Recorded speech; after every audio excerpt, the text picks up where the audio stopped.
you so much for having me here. Pleasure. At VOLTA 2024. How different is VOLTA from all other events which are happening this week in Basel?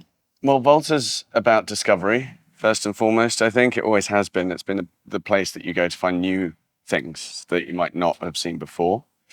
I think that's something that we really bring to Basel in general, but to art fairs in general as well. I think it's kind of unique in that we seek out new positions, new ideas. You know, we've got a board of advisors that helps us, and you're on the board. So that helps us to kind of reach into places that we might have blind spots, you know, because there's no point in just relying on my knowledge or even the knowledge of the team, even though that's big knowledge. I think, you know, you have to be kind of humble and recognize that you don't know everything. So we've got galleries from all over the world. It's 24 different countries, I think, are represented. But then each gallery also has a very international portfolio like you do. So I think what we do is we genuinely do find strong galleries, a long conversation with each gallery as well. It's not a blind selection process to kind of figure out exactly why they're doing what they're doing, what their ambitions are, where they want to be. So it's a community building exercise as well. So it's very international, but like last night we had a big party just for the gallerists from here and from Photo Basel as well, to kind of create that community atmosphere and so that they can all connect and develop their networks as well. I think that's the only fair I've been so far that builds that strong sense of community. So you really feel part, that you can actually influence something, you know, that you're also part of the decision, you're part of this crowd that you have there. Yeah, because that's how you learn. That's how you survive and thrive. You know, the art market, as we all know, you know, is evolving with the world, and it's evolving in a very particular way. So you've got to keep your eyes on that. And the gallerists and the artists are the people that they're feeling the vibration of where things are going. So you need to tap into more, you know, as much information and as much expertise globally as you can. And that creates this kind of sense of interplay between what we're doing and what the galleries are doing. And then hopefully that helps us all to thrive and sustain into the future. But how was this year for you personally? Because you changed from the gallery business yourself into the role of director of a fair. Yeah. And you made a fantastic job. Really, congratulations on that. So the fair is developing and everyone feels the energy as well, which you brought on board. But you personally, how also your view on art has changed so far? For me, it's about human stories. I'm also a student of archaeology, I have a degree in archaeology as well. So you're excavating all the galleries out. Well, I think it's just to do with recognizing that there's a continuum. Art, what is it? It's the Latin term, ars longa vita brevis. You know, life is short, but art is long. These things will outlive us. But there's also stories here that are being repeated throughout history. And it's kind of interesting to see where we are right now and just the longevity of art and the longevity of stories and the interconnectedness of things. Because I think the interesting thing is, even though we have galleries from all over the world here, languages from all over the world, perspectives from all over the world, there are common threads. You know, there is a unity here. And I find that really wonderful. You know, I've had a very international career. I'm from England, but my family's from Italy and Africa and, you know, everywhere. I think it's really interesting when you see commonality. You know, it's not about seeing difference. It's about seeing the common threads that hold us all together, you know. So I think that's been a real revelation here. Yeah, I'm really enjoying that. What would be your advice for the young galleries on how to be unique, how to find our own voice? You know, yes, the stories we share, but still you have to a bit stand out, you know, out of this crowd and say like, hey, my art is really special. The portfolio I have is really special. What would be maybe your advice as a gallerist and as a fair director now? Wow. I mean, they're advising me in a way, because I'm seeing how they're doing things. And the best galleries, the ones that are really working, are the ones that are incredibly passionate and connected to the artist that they're representing. They're listening to them. You know, you have to pay attention to what exactly the artists are doing and have an eye. You know, these gallerists have got a really good eye for good art, but they're also good at identifying how to work with an artist and how to click that into the marketplace. And it's a lot of it's intuition, but a lot of it is just good promotion, and that is to do with understanding who you're dealing with. And again, there's a humility in that. It's not telling the artist what to do. It's asking them, who they are, what their motivations are, and using your brains and your connections to help to drive their career upwards. So yeah, I think a lot of it is just to do with listening and paying attention, really. Do you see also role of VOLTA as connecting, international, maybe diasporas, also expats together? Yeah, I think it goes back to the idea that there are commonalities everywhere, and I have a mixed background, English accent, but I think once you drill down just beneath the surface of anybody, we have these commonalities, and art has that unique power to cross cultural boundaries like that, geographic boundaries, linguistic boundaries, and I think it can talk directly to who you are in a way that nothing else really can, which is why it's used so much in diplomacy. One of our board of advisors is an ex-diplomat. Art is always used to, and as you know, because you work between here and China, and I think that's really important because it's a language that everyone can understand. Because you can get misinterpretations in politics and in cultures, but I think art has a unique ability to get beyond that quickly, and because it drives straight into the heart of you. Do you collect yourself? Yes. Yeah. What's that what you're looking for? Someone asked me, actually, the press guys were asking, what's my collecting habit? I didn't think I had one, but actually looking at my collection, such as it is, there are threads that go through. It's generally to do with kind of weirdness. There's a lot of queerness in there. There's a lot of, there's moments of silence. I enjoy minimalist art. I've got some 1960s minimalism.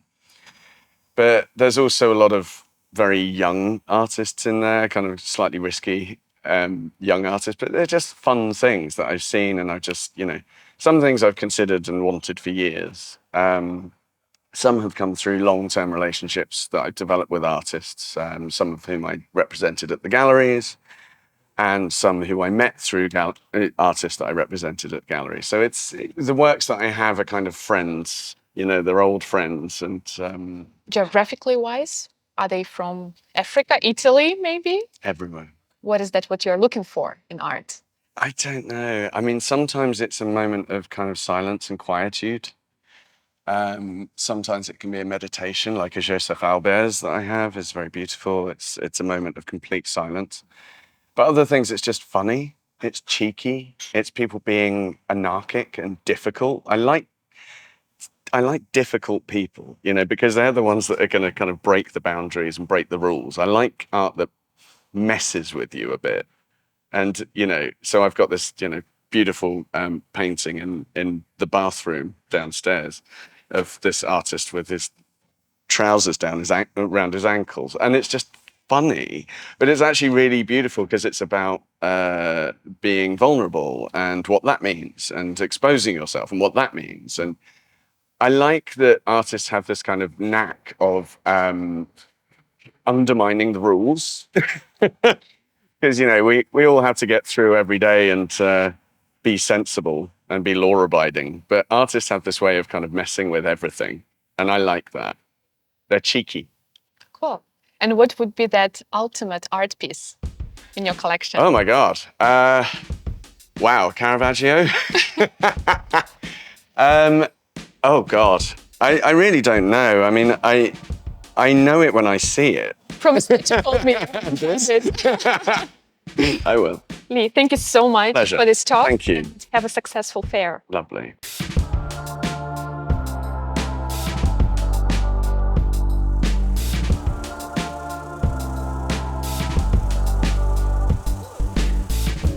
Hi, Sheila. It's a pleasure to have you here. And as an exhibitor, as also as advisory board of VOLTA. Could you please tell me how's your journey with VOLTA go so far? Oh, I'm delighted to be here. It's my first time exhibiting at VOLTA, so we're in a lovely section called Firsts. So we're about 8 galleries, I think, that's why it's called First. So experienced galleries, but the first time here in VOLTA. So we've created a really lovely community spirit amongst us. And we're at the entrance, so we're the first people you find. So we're young and yes, we're young and enthusiastic. No, it's really good. It's quite a long fair. It's 7 days. So, and I think the difference here in Switzerland is people take longer to make up their minds, but it gives people a chance to come in, look, leave, come back again, because art should be a considered decision. Do you collect yourself as well? I do, I'm afraid. That's one of the dangers of this business. But I think we have to be careful. I did hear a gallerist once saying that when you put on shows, you should take one from every piece, which I thought was very sound advice. And I also talked to another gallery here who, during the lockdown, when everyone was on their computer screens, they were looking for younger artists who they knew had potential. And COVID was great for younger artists because they could just spend the time doing what they love, painting. And even the middle level artists, they didn't have the galleries on their backs saying produce for shows. Exactly. And they were coming up with novel things that they didn't even realize would come out of them because they had time to themselves. So that was something good that came out of COVID. So it was a very good time for most of the artists. Yes. And I still really appreciate all the works that they produced and done during this period. Yes. Because they are really, they came from this solitude with yourself, you know, That's being right. at home, or maybe in the studio, and being just like with your senses. You know, and these works are very deep, and I think for each artist very meaningful. Yes. What is your main motivation to be in the art? What fuels you? I think for me, I want art to be out there. I know there is this train of thought that art is something you need to understand, learn about it. But let me give you an example. My daughter is now 23. When she was young, I used to take her to all the galleries, museums, and I would get her to just run around and look at everything and tell me which is your favorite. So what that did, I didn't say anything, but she would come and tell me, oh, I loved that fat lady dancing, but it made her look. And I would like people to be looking more. Too many people are just looking at their screens. Art is for everyone. It should not be elitist. So I'm very much involved in, I love talking to people about this art world, and please don't be scared. Just tell me what you like. So I'm often taking friends to art fairs who say, oh, we know nothing about it. You don't need to. Just tell me, and often they're very quiet, and then suddenly I'll see their eyes light up. You like that? Do you know why you like it? If you don't, it doesn't matter. Yeah. If I don't like it, that's completely irrelevant. But I can see your eyes have lit up, you're smiling. It's done something to you. Absolutely. Because the actual work of art, it's the creation, it's what happens between the work of art and you. This kind of third space. Exactly, right? the third space. So recently, we managed to put art into offices. It was a sort of WeWork situation. So you can't look at your computer all the time, and sometimes you look up and be inspired. And here in Basel, I met the head of marketing for a private bank in Geneva. And one of the reasons she took the job is that the owners of the bank, a couple, they have an extraordinary art collection, and that is exhibited in their bank. Nice. So the employees... So all banks, please note that. There we go. So the employees have the advantage of having lovely surroundings, and their clients when they come in. Yeah. So they are not just boring bankers. It's not just about money, because I also think that art is a conversation opener. Yep. You know what it's like. You go to art fairs, especially the VIP days, and you start talking about the art, and then the conversation goes elsewhere. Exactly. Because people, collectors, they are collectors for a reason. They work, they make money. So they talk about this thing which makes them special individuals. And then they'll find probably a business interest, and then they'll meet someone else. So it's a fabulous world. I love this world. I feel very lucky to be in it. I also believe that it's the best job in the world because it's having Christmas every second week. You know, there you you go. pack the works out. Exactly. And what do you think is so particular about VOLTA? Why is it different to surely Art Basel and to many other satellite fairs? And what could it give more, or what does it already give to the Basel art scene? Well, I did go to Art Basel yesterday. I've been before. It is enormous. Your first impression when you walk in is the enormity of it, the beauty of the stands, the museum quality. And coming back to VOLTA, I realized why I love VOLTA, because it's a very, I was going to say intimate, but human. I think human is the word. Very good. I just met an architect who came here with her small son, but that's fine. We love children. And she said, otherwise I would have missed it. And she is really looking, talking. She finds herself at home, and she comes and she knows we gallerists are happy to talk to her. We're not the sort of snobbish galleries that you don't dare talk to a gallerist. But I think the people who exhibit at VOLTA, we want to introduce them to art. We're happy to talk to them. It doesn't matter who they are. So be part of the educational process. Exactly. Obviously, we would like to sell, and you never know where sales are going to come from. So do I have any comments to make for next year? Maybe bigger. Maybe bigger, yes. Because we're 47 galleries, and apparently it's 40% expats here in Basel, which I had not expected. But coming across so many, often couples, Swiss man or woman, and then I've met Mexican, Spanish, Indian. I've met so many nationalities. So, I mean, I've learned something here. It's been a really good experience. I'm thrilled. Super. Thank you. Thank you so much. Thank Sheila. you.